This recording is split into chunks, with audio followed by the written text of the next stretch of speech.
Welcome everybody, my name is Shamlan Siddiqi. I'm the CTO for Public Sector and I wanted to introduce the Foresight series to you today.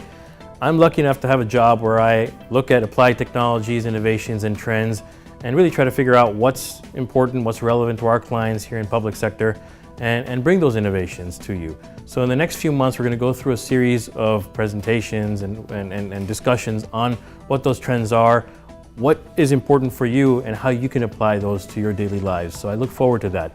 Now today we're going to talk about blockchain, and this is an exciting topic, one that's emerging. It's the technology that's most likely to disrupt and transform societies. It's not big data, it's not AI, it really is blockchain. And what is it? It's a new digital medium that's based on distributed ledger technology that's enabling people to be able to transact and exchange value in a secure way, in a peer-to-peer setting without intermediaries or centralization. It's a revolutionary concept because it helps with the privacy and security concerns that people have in today's day and age. It's also helping with poverty alleviation. And here's how it works.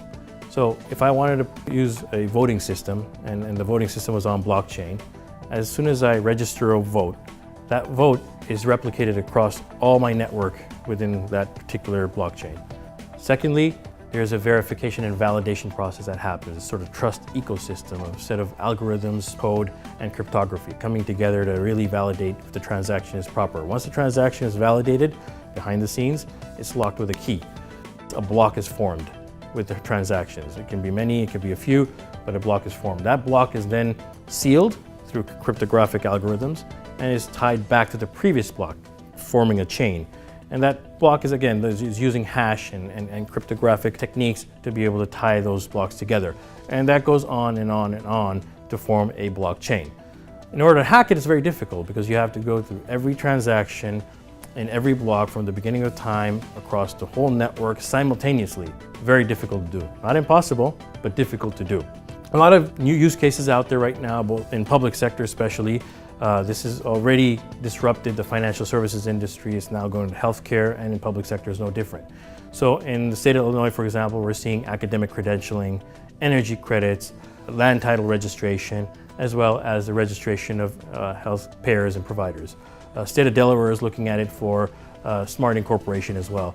Around the world, we're seeing Colombia, for example, use it for their voting for expatriates. Estonia is actually probably more ahead of most countries in that they're using it for their countrywide digital identity management program. They're actually using a variation of blockchain, a distributed ledger technology called keyless signature infrastructure.